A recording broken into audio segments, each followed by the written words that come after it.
How does employee ownership actually help keep a business running when a founder retires? Primarily, small and mid-sized enterprises are really, at least the ones that we take on, are really asset light, capital efficient people businesses. Some of them have a strong brand, some of them have, like less of a strong brand, but either way, they're really durable businesses that have been around for 35 years and they have, like real goodwill in the economy. These are people businesses.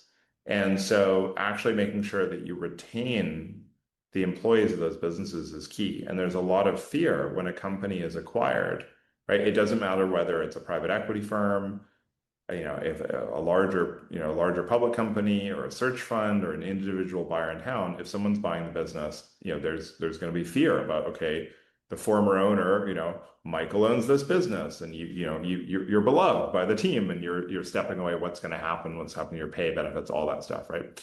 So in the first instance, actually retention is really key, and we've been able to retain over 90% of the key employees, whom we meet prior to the transaction occurring.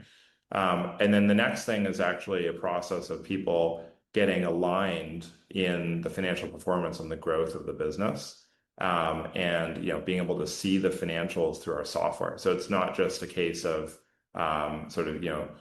giving people stock in the operating company. It's people earn it through retention, through staying, and then people get to see the financials in the business and participate in growth. And we believe that when you give people a stake in the outcome, that's when great things happen. It started off in Silicon Valley, and then it made its way to public companies. It made its way to sort of private equity, and small businesses are one of the last arenas to have employee stock be part of the equation. It's just that it's historically a very cumbersome and expensive process. But by us, designing a plan once, building into software, we created a sort of near zero marginal cost to implement and maintain all this.